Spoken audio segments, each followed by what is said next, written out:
Assalamualaikum Sobat Football United, ringan amatiran ala gua. Ada beberapa informasi. Sorry, gue sambil memastikan di mikrofonnya ya. Oke, ada beberapa informasi yang ingin gua bahas di video kali ini. Kabar terkait dengan penjaga gawang lu nih, penjaga gawang Manchester United Andre Onana. Ini kan memang sedang cedera ya, jadi memang akan absen selama beberapa pekan. Sudah dikonfirmasi oleh berbagai media, termasuk juga oleh Fabrizio Romano, lalu oleh The Athletic juga ya. Ada situasi dari Manchester Evening News yang mengabarkan Manchester United ini terbuka untuk menjual Andre Onana di musim panas ini. Ada minat dari klub Saudi Al-Qadisiyah, Al-Ittihad, Al-Hilal tertarik di penjaga gawang, tapi Onana tidak mengindikasikan keinginan untuk meninggalkan Old Trafford saat ini. Lalu ada juga informasi bahwa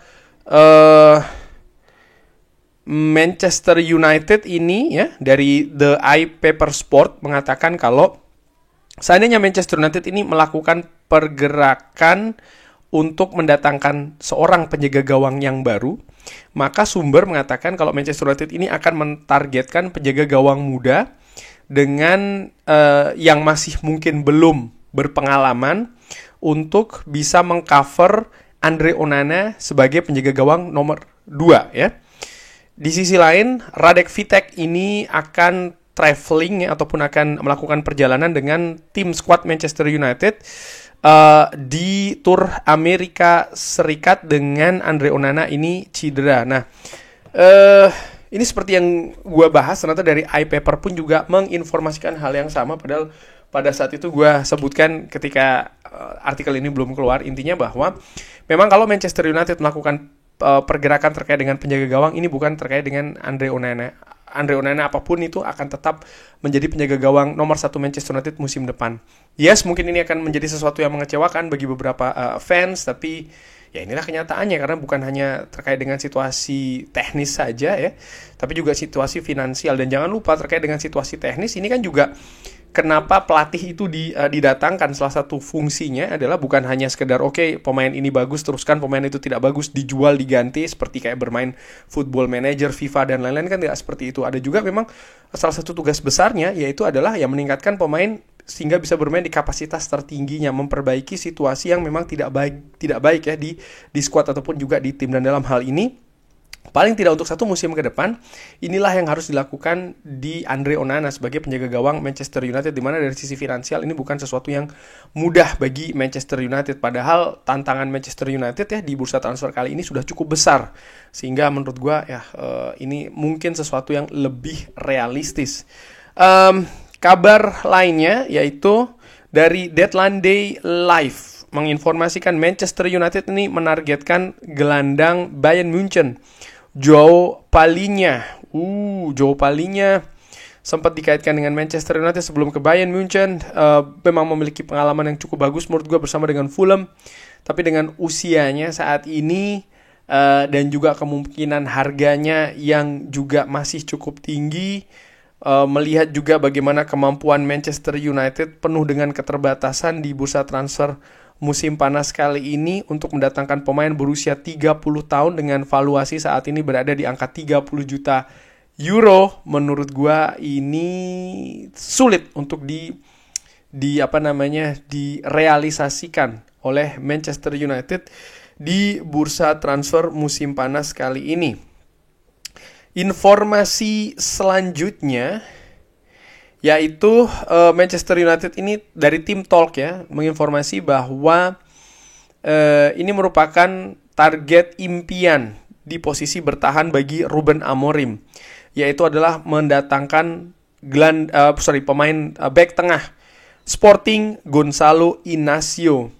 Disebutkan Sporting menyiapkan untuk menjual pemain internasional Portugal dengan angka sekitar 43 juta pounds, berarti sekitar 50-55 juta euro. Ya, tanpa penjualan menurut gua ini bukan hal yang mudah dilakukan, bahkan kemungkinannya tidak cukup besar.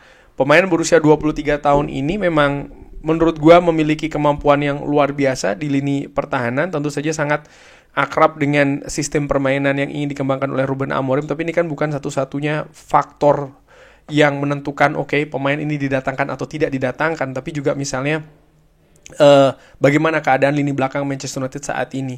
Dengan apa yang dilakukan musim lalu, gue justru memperkirakan akan banyak, bukan banyak, artinya akan diteruskan, itu mungkin situasinya, akan diteruskan promosi pemain-pemain muda untuk posisi center back bagi Manchester United musim depan. Secara default secara dasar kurang lebih seperti itu, lini back tengah Manchester United dengan sistem 3 ini memang butuh kedalaman squad yang bagus gitu ya, yang dalam, karena ya 3 center back. Tapi melihat situasi keadaan saat ini, misalnya dengan Lisandro Martinez yang akan segera kembali, Leny Yoro yang sudah memiliki pengalaman di musim pertama dengan situasi yang impresif ya, belum lagi Harry Maguire, ada Matthijs de Ligt juga di sana, dan Aiden Heaven bisa juga menurut gue akan mendapatkan menit bermain yang lebih besar musim depan. Proyeksinya nampaknya akan seperti itu. Lalu juga pemain misalnya seperti Nocer Mazraoui yang bisa ditampilkan sebagai center back juga, dan pemain-pemain lain menurut gue secara dasar ya, situasi center back Manchester United ini cukup oke untuk mengarungi musim depan. Tapi tentu saja untuk bisa lebih bersaing di papan atas, kualitas harus ditambah juga. Mendatangkan pemain baru menurut gue ini merupakan hal yang bisa dilakukan secara teknis, tapi bagaimana secara finansial? Nah, ini keadaan yang menurut gue masih belum mudah terjadi di Manchester United saat ini. Tim Talk juga mengabarkan bahwa Manchester United menunjukkan ketertarikan serius di Gianluigi Donnarumma. Manchester City dan Chelsea juga berlomba ya untuk mendatangkan penjaga gawang PSG. Langsung saja, menurut gue ketika gue membaca kabar ini rumor. Donnarumma ini mahal, intinya itu ya. Dengan segala kualitasnya, yes, bagus, tapi mahal. Gue tidak berpikir Manchester United akan melakukan pergerakan seperti ini di musim panas kali ini, terutama untuk posisi penjaga gawang. Seperti gue singgung tadi di awal, proyeksinya masih akan tetap bersama dengan Andre Onana. Kecuali Andre Onana cabut, di mana peluang itu sangat kecil, Manchester United nyaris tidak mungkin menurut gue ya untuk mendatangkan penjaga gawang nomor 1. Ya, kurang lebih seperti itu Sobat Football United, kabar-kabar yang terjadi ya, masih ya kalau dibilang ini masih rumor atau seperti apa, ada beberapa rumor, ada beberapa informasi juga yang memang terjadi. Dan Manchester United kalau gue lihat ya, dengan apa yang saat ini misalnya situasi di Manchester United, nampaknya konsentrasi lebih besar untuk melepas pemain di bursa transfer kali ini. Bukan berarti Manchester United tidak mendatangkan pemain, tentu saja fokus tersebut tetap ada ya. Sampai dengan video ini gue bikin, segala daya upaya utama ini ditujukan untuk mendatangkan Mbeumo. Tapi bagaimana setelah Mbeumo? Sebenarnya Manchester United kalau dilihat agak sedikit lebih dalam ya, sudah mengamankan beberapa pemain muda. Dan ini nampaknya fokus Manchester United saat ini. Jadi memang untuk pemain tim utama tidak secara besar-besaran ya untuk mendatangkan pemain, lebih untuk melepas, mendatangkan beberapa pemain yang dinilai memang memiliki potensi sebagai posisi kunci untuk musim depan, tapi pergerakan untuk mendatangkan pemain muda. Nah, ini juga sudah beberapa kan dilakukan dan pernah gue juga bahas di video-video sebelumnya. Kurang lebih seperti itu Sobat Football United. Bagaimana? Ada tanggapan? Seperti biasa silahkan drop di kolom komen. Terima kasih sudah menyaksikan. Jangan lupa like, sholat, dan juga subscribe. Wassalamualaikum warahmatullahi wabarakatuh. Thank you.